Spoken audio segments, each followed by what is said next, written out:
محترم فیض احمد فیض کہہ گئے ہیں، ہے اہل دل کے لیے اب یہ نظم بست و گشاد، یہ سنگ و فشت ہیں مقید اور سگ آزاد۔ لفظی معنوں پہ نہ جائیں، اس شعر کا آسان مطلب یہ ہے کہ ملک کا نظام بہتر چلانے کے لیے جو کچھ کیا جانا چاہیے اس کے بالکل برعکس فیصلے کیے جا رہے ہیں۔ یہ شعر مجھے اس وجہ سے یاد آیا کہ آج یہ خبر پڑی کہ سندھ پولیس کے اعلیٰ افسران کو یہ ہدایت جاری کی گئی ہے شیشہ کیفوں کے خلاف کریک ڈاؤن روک دیا جائے، کیونکہ کا خیال یہ ہے کہ شیشہ کیفوں کے خلاف کے بارے میں چونکہ کوئی قانون سازی نہیں ہے، اس لیے پولیس افسران کریک ڈاؤن سے یا گرفتاریوں سے یا چھاپوں سے فائدہ اٹھاتے ہیں، اور اب تک اس کے کوئی بہتر نتائج برآمد نہیں ہو سکے۔ اب یہ فیصلہ کیا گیا ہے کہ شیشہ کیفوں کے باہر پولیس کے جوان تعینات کیے جائیں گے، اور اگر شیشہ کیفے میں کوئی منشیات استعمال کرے گا نوجوان اور وہاں سے باہر نکلے گا تو اسے پکڑا جائے گا، کیفوں کے خلاف مقدمے درج ہوں گے اور ان کے مالکان کو بھی گرفتار کیا جا سکے۔ حقیقت یہ ہے کہ یہ سب لفاظی ہے، بات سے اتنی سی ہے کہ شیشہ کیفوں کے خلاف کریک ڈاؤن بند کر دیا گیا ہے، اس لیے کہ یہ سب شیشہ کیفے جو ہیں یہ کراچی کے پوش علاقوں میں واقع ہیں، اور یہاں بڑے بڑے دولت مندوں اور اہل اقتدار سے قربت رکھنے والے لوگوں کے نوجوان جمع ہوتے ہیں، لہذا ان کے خلاف کوئی ٹھوس کارروائی کرنا، ان کو بند کر دینا جو ہے وہ بہت مشکل نظر آ رہا تھا، لہذا ان کو پولیس کو کریک ڈاؤن سے ہی منع کر دیا گیا ہے۔ ورنہ سیدھی بات یہ ہے کہ قانون سازی اگر نہیں ہے، قانون سازی میں کتنی دیر لگتی ہے؟ اس ملک کی اسمبلیوں کا ریکارڈ ہے کہ وہ ایک دن میں 50 قانون منظور کر دیتی ہیں، اور اسمبلی کو تو چھوڑیے، آرڈیننس نافذ کرنے کا اختیار تو ہر وقت موجود ہوتا ہے۔ اسی طرح کراچی کی سینٹرل جیل میں جو قیدی ہیں وہ چونکہ جیل میں بیٹھ کر موبائل فون کے ذریعے ایکٹیو رہتے ہیں اور اپنے گروہوں کو چلاتے رہتے ہیں، اپنے نیٹ ورک کو چلاتے رہتے تھے،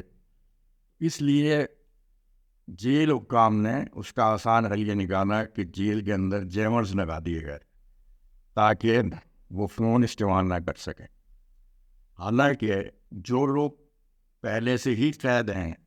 ان سے کیا موبائل فون نہیں واپس لیے جا سکتے؟ اور یقیناً قانون میں یہی ہے کہ ان کو موبائل فون نہیں دیے جاتے، لیکن ان کا بس جو لوگ پہلے سے قید ہیں ان پر نہیں چل رہا، اس کے بجائے وہ جیمرز لگا رہے ہیں، جس کی وجہ سے جیل کے اطراف کی تمام آبادیاں، پیر لائی بخش کالونی، غوثیہ کالونی، عثمانیہ مہاجر کالونی، حیدرآباد کالونی اور دیگر علاقے جو ہیں وہاں کے شہری طویل عرصے سے سخت اذیت کا شکار ہیں۔ ان کو فون سننے میں بھی دشواری ہے، فون کرنے میں بھی دشواری ہے، لیکن ان ہزاروں لاکھوں شہریوں کے بجائے قیدیوں کو سدھارنے کے بجائے قیدیوں پر اپنا حکم چلانے کے انہوں نے جو آزاد شہری ہیں ان کی آزادیاں سلب کر لی ہیں۔ اسی طرح ایک اور جو بڑا عجیب و غریب آپ کو لگے گا کہ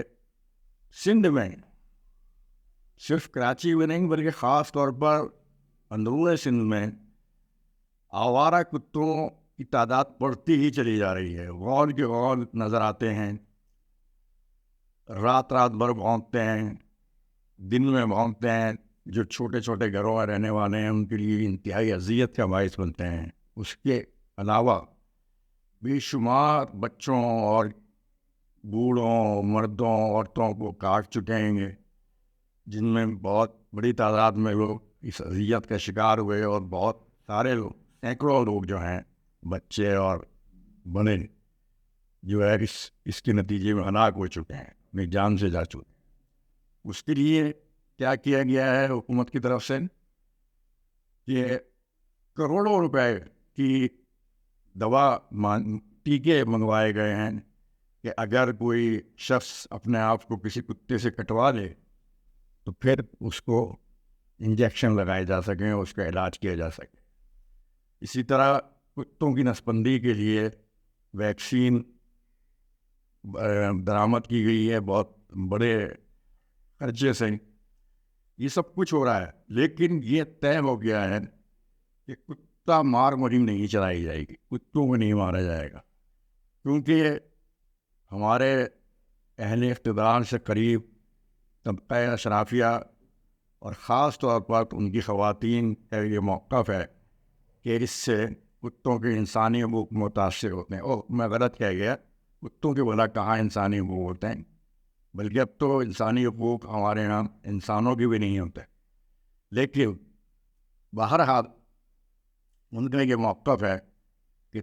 چونکہ کتوں کے حقوق متاثر ہوتے ہیں اس لیے کتا مار مہم نہیں چلانی چاہیے. ایک زمانہ تھا کہ جب یورپ میں درد ذہن کے لیے میں کمی کے لیے, اس کی اذیت کو کم کرنے کے لیے کوئی دوا استعمال کرنا اخلاقی طور پر معیوب سمجھا جاتا تھا, اس کی مخالفت کی جاتی تھی. خاص طور پر اہل اقتدار, اشرافیہ اور پادریوں نے اس کی سخت مخالفت کر رکھی تھی.